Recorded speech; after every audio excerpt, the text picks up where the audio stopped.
नमस्कार। मैं एक बार फिर आप सभी के बीच में हूँ और एक चुनावी मुद्दे को लेकर के मैं आपके बीच आया। बिहार विधानसभा चुनाव जिस तरीके से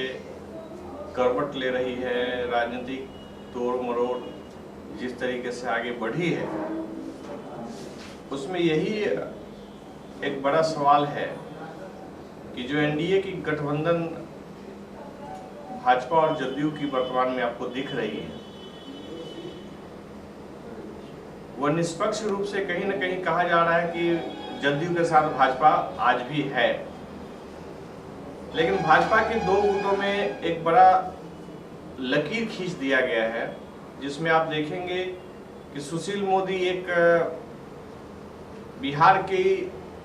मूवमेंट को समझकर लगातार नीतीश के साथ भाजपा को मजबूत करने का प्रयास करते हैं। वहीं एक गुट अब नित्यानंद राय का है, जो केंद्रीय गृह मंत्री हैं। उन्होंने एक अलग लॉबी बनाई और जहां तक सूत्रों से पता चल रहा है कि लोजपा को अलग करने का षड्यंत्र और नीतीश कुमार को कमजोर करने का जो षड्यंत्र है, वो नित्यानंद राय अपने मुख्यमंत्री पद के लिए ऐसा खेल कर रहे हैं ताकि भाजपा को एक अच्छी सीट मिले, जदयू को थोड़ी कम बेसी भी हो तो लोजपा का जो सीट निकलेगा एवं विभिन्न प्रकार के गठबंधनों के साथ बाद में एक नई राजनीतिक पटल आपको देखने को मिल सकती है। बात को समझने का यह प्रयास करिए कि जो नेतृत्व जो नीतीश कुमार के नेतृत्व में बिहार 15 साल से काम कर रहा है, उसमें भाजपा ने एक बड़ी भूमिका निभाई है। लेकिन भाजपा आज तक इंडिविजुअली कुछ भी करने में असक्षम है। इस अक्षमता को देखते हुए आप देखेंगे कि लोजपा को, क्योंकि लोजपा ने अपनी एक रणनीति और राजनीति फरवरी मार्च से ही खेलनी शुरू कर दी थी। चिराग पासवान के नेतृत्व में एक अलग तरीके की राजनीति का ख्याल रखा जा रहा है। एक नई युवाओं को लेकर नई राजनीति का परिपाटी गढ़ा जा रहा है। जबकि आप देखेंगे कि चिराग पासवान जिस परिवार से आते हैं, यानी रामविलास पासवान, जो अभी जस्ट उनका देहावसान हुआ है और बिहार की राजनीति को और देश की राजनीति को बड़ा प्रभावित करते रहे हैं दलितवाद के नाम से, जबकि उन्होंने आज तक किसी उस समुदाय के प्रति अपनी जिम्मेवारियों का निर्वहन कभी नहीं किया रामविलास पासवान ने। यहाँ तक मैं कहूँगा कि रामविलास पासवान का जो इतिहास रहा है वो ऐसा रहा है कि रामविलास पासवान संविधान को नहीं मानते थे, लेकिन हमेशा संविधान सम्मत बात किया करते थे, संवैधानिक अधिकार की बात किया करते थे। जबकि रामविलास पासवान का पूरा जीवन ही असंवैधानिक तरीके से चला है। उनका पूरा 51 साल 8 महीने लगभग 24-25 दिन का संसदीय जीवन है और इस संसदीय जीवन में उन्होंने पहला कदम ही असंवैधानिक रखा था। इस पे भी मैं खास तरीके से बात करूंगा। लेकिन बात अब यहाँ पे समझने का प्रयास करिए कि जो नीतीश कुमार को कमजोर करने के लिए जिस तरीके से नित्यानंद एंड कंपनी, जो बीजेपी की एक सेकंड लॉबी अब काम कर रही है, भाजपा को इंडिविजुअली आत्मनिर्भर बनाने की बात जो कर रही है, वो चिराग के साथ मिलकर के एक नई राजनीति का षड्यंत्र कर रहे हैं। लेकिन बहुत स्थिति सामान्य नजर नहीं आती है। पूंजीपति लोगों के साथ जिस तरीके से चिराग पासवान ने बिहार की राजनीति को बदलने का प्रयास किया है, उसमें गरीबों के लिए कोई जगह नहीं। लगातार आप देखेंगे जो भी उनके उम्मीदवार चुनाव मैदान में है वो बड़े धनाढ्य हैं और पूंजीपति हैं, जिसकी वजह से वो चिराग पासवान को और चिराग पासवान की टीम को लगता है कि मैं पैसे के बलबूते पे एक नई राजनीति का निर्माण कर दूंगा। वहाँ पीछे से भाजपा का एक सेकंड लॉबी मजबूत कर रही है, क्योंकि सुशील मोदी को उनका जो छवि है वो आप लगातार देखेंगे कि धूमिल करने का प्रयास किया जा रहा है। लेकिन नीतीश कुमार और सुशील मोदी का जो ट्यूनिंग है वो बहुत ही आराम से शांतिपूर्ण तरीके से अपना काम कर रही है और लगातार 4-5 चुनावों में वो साथ में रहे और एक दूसरे के साथ एक प्रगाढ़ दोस्ती के रूप में उन्होंने भाजपा को भी स्टेबल किया या कहें कि एनडीए को भी स्टेबल उन्होंने किया है। खैर, अब दूसरी लॉबी में बहुत ही अलग अलग चीज़ें हैं, लेकिन एनडीए को लेकर के आम जनता बहुत संशय में है कि चिराग को कैसे हैंडल किया जाए या चिराग के पक्ष में कैसे वोटिंग किया जाए। लेकिन इसका सबसे बड़ा यह दुष्परिणाम यह है कि आप देखेंगे कि चिराग को एक षड्यंत्र के तरीके से उसको यूज किया गया है, सेकंड लाइन के रूप में खड़ा करने का प्रयास जो भाजपा कर रही है।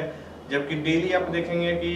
यह कहती है कि ये गठबंधन बहुत जरूरी है, ये गठबंधन नीतीश कुमार के साथ ही चलेगा, चुनाव में जो भी सीट आगे पीछे कम बेसी अभी आता है तो कम ज़्यादा अभी आता है तो नीतीश कुमार ही मुख्यमंत्री बनेंगे। लेकिन सेकंड लाइन जो है वो अपना अलग खेल खेल रही है। यह शायद समझ सुशील मोदी या उनकी लॉबी को है या नहीं है, क्योंकि भाजपा पूर्ण रूपेण अब दो टुकड़ों में बढ़ चुकी है, जो प्रत्यक्ष रूप से आप देख सकते हैं और अप्रत्यक्ष रूप से आपको चिराग का जो एक राष्ट्रीय अध्यक्ष बनने के बाद एक नई राजनीति को जन्म देने का प्रयास किया जा रहा है। युवा फर्स्ट, बिहारी फर्स्ट का जो नारा है वो आप देखेंगे कि सिर्फ चिराग पासवान की पारिवारिक जो स्थिति है और बैकग्राउंड है वो परिवार फर्स्ट हमेशा से रहा है, और परिवार के आगे की चीज सोच का दायरा चिराग पासवान में कभी नहीं है, न उनके पिता में था और न आगे कभी होना है। बात को समझने का, बिहारियों को यह समझने का प्रयास करना चाहिए कि चुनाव की जो प्रक्रिया है बिहार में वो जातिवाद को लेकर इतना बड़ा हो चुका है कि उस खाई को पाटना अब बहुत ही मुश्किल जैसा हो गया है, और किसी भी राजनीतिक दल ने अभी तक ऐसा प्रयास भी नहीं किया है। आप देखेंगे कि एनडीए से जो प्रधानमंत्री हैं नरेंद्र मोदी, इस देश के भारत के प्रधानमंत्री हैं, वो जैसे ही चुनाव आता है अपने प्रधानमंत्री पद की गरिमा भूल जाते हैं और अपने ही देश के नौजवानों को, युवाओं को या राजनेताओं को अपशब्दों का प्रयोग करते हैं, गुमराह करते हैं। देश में एक नई टाइप की युवाओं के मन में एक अलग अलग तरीके का मनगढ़ंत कहानी करते हैं, द्वेष पैदा करते हैं। तो यह बहुत अच्छा शुभ संकेत नहीं है देश के लिए, और खास करके बिहारियों को यह समझना पड़ेगा कि आप किस तरीके की लॉबी में जाना चाहते हैं और बिहार को कहां देखना चाहते हैं। हम अभी तक महागठबंधन की तरफ नहीं आए हैं, जो यूपीए के नाम से जानी जाती है। उनका भी परिस्थिति बहुत ही खराब दौर से चल रहा है, और लगातार गठबंधनों का जो खेल था वो पूर्ण रूपेण सफलता की तरफ नहीं बढ़ा। फिर भी वो एक अलग लॉबी के तहत काम कर रहे हैं। पुनः आप देखेंगे चिराग और तेजस्वी दोनों अपने पिता के विरासत को और पिता के कुकर्मों को भी अब माफी के रूप में तो किसी न किसी माध्यम से वो समाज में जाकर के ये कहना चाहते हैं कि जो गलतियां हुई उससे अब हम आगे बढ़ना चाहते हैं। तो ये पारिवारिक और प्राइवेट लिमिटेड टाइप की कंपनी टाइप की राजद और लोजपा का एक जो ट्रेंड चल रहा है कि हम पारिवारिक प्राइवेट लिमिटेड कंपनी टाइप से काम जो कर रहे हैं, इस पे फोकस करके बिहारियों को सोचना होगा कि वाकई में नीतीश कुमार के साथ हमें रहना है या नित्यानंद राय जो केंद्रीय मंत्री हैं, और आप उनका 20 साल का राजनीतिक इतिहास देखेंगे, भाजपा का जो संसदीय जीवन का है उससे पीछे का भी देखेंगे तो पूर्ण रूपेण आपराधिक प्रवृत्ति के ही रहे हैं। आप उनका इतिहास जब जानना चाहेंगे तो बहुत कुछ आपको एडीआर के रिपोर्ट में भी मिल जाएगा कि कैसा कैसा नित्यानंद राय की छवि रही है, और मुख्यमंत्री बनने के लिए वो केंद्रीय मंत्री पद का बहुत ही बड़े स्तरों पर दुरुपयोग भी करते हैं, जो प्रकाश में नहीं आ रहा है। ये बहुत ही दुखद है। आप देखेंगे कि केंद्रीय जितनी भी संस्थाएं हैं उसमें लगातार वो कार्यक्रम के माध्यम से जाकर नरेंद्र मोदी के नेतृत्व को प्रमोट करते हैं, जबकि विभागीय जो समस्याएं हैं और विभाग से संबंधित जो जानकारी है वो देने में असक्षम है। सिर्फ राजनीति सिर्फ मुख्यमंत्री बनने के लिए अगर है तो ये बहुत ही दुर्भाग्य की बात है, और खास करके क्योंकि नित्यानंद राय का पैतृक घर हाजीपुर है, वैशाली जिले में हाजीपुर विधानसभा से विधायक रहे हैं, आज भी उजियारपुर से सांसद है, तो भी वैशाली जिला का एक पार्ट उस उजियारपुर क्षेत्र में आता है जो पातेपुर विधानसभा को लेकर है। तो इस बात को समझते रहना चाहिए, और खास करके वोटरों को समझना होगा कि हमें विकास इन जो दल जो अभी दलदलों के रूप में आपको नजर आती है, लोग एक दूसरे को यहाँ से वहाँ ले जाने का प्रयास कर रहे हैं। देख रहे हैं कि भाजपा में जिनको टिकट नहीं मिला वो उसको लोजपा प्रमोट जा रही है, लोजपा में जा करके वो तेजी से काम कर रहे हैं। तो ये एक पूरा का पूरा जो षड्यंत्र है, चक्रव्यूह जो रचा जा रहा है नीतीश कुमार को खत्म करने का या नीतीश कुमार के परिस्थितियों को खत्म करने का, तो ये सिर्फ एक सिंपल है। इसमें बिहार का विकास कहीं नजर नहीं आता है। वो एक आदमी की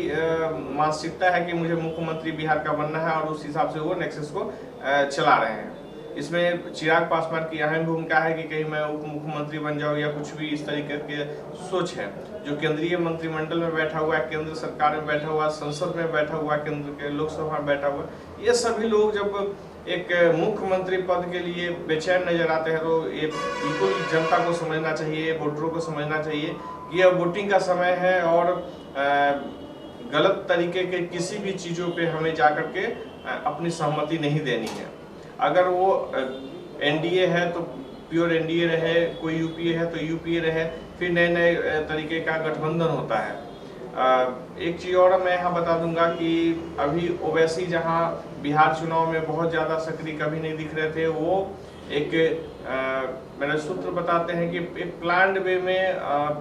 हिंदू मुस्लिम को प्रमोट करने के लिए यहाँ पे लाए गए हैं बिहार के अंदर, जिसमें 2-4-5 सीट उनको मिल सकता है और वैसे भी एक अपनी पैठ धीरे धीरे बना लेंगे। और इसका प्रभाव क्या पड़ेगा कि हिंदू को मोबिलाइज करने का एक बढ़िया मौका मिल जाएगा। जहाँ मुस्लिम क्षेत्र है वहाँ पे मुसलमान द्वारा उनको वोट मिल ही जाएगा और जीतेंगे भी। हो सकता है कि एक अच्छी परिस्थिति में वो विधानसभा में दिखे, लेकिन इसका परिणाम यह होगा कि हिंदू फिर राजनीति जातिवाद और हिंदू और मुस्लिम की परिपाटी पे आकर के खड़ी हो गई है। लगातार प्रधानमंत्री कहते हैं कि मैं इस बातों से दूर रहना चाहता हूं, इनको समाज से हटाना है, सब कुछ करना है, लेकिन चुनाव वक्त आते आते ये सभी चीजें नगण्य हो जाती हैं। तो इस पे गौर करिए आप सभी लोग और कैसे इस लोकतंत्र के महाकुंभ को एक बेहतर तरीके से जीना है, क्योंकि अगर बिहार और बिहारियों का सम्मान बचाना है और अगर बिहार के युवाओं को एक सुदृढ़ शिक्षा, सुदृढ़ रोजगार, स्वास्थ्य सेवा, सड़कों की अगर व्यवस्था करानी है तो आपको इन सभी प्रमुख बिंदुओं पे फोकस करना होगा और एक नए तरीके की राजनीति को मजबूत करने के लिए आपको काम करना होगा। वोट करिए, अपने अधिकार का प्रयोग करिए ताकि एक बेहतर बिहार का निर्माण हो सके। बहुत बहुत धन्यवाद, नमस्कार।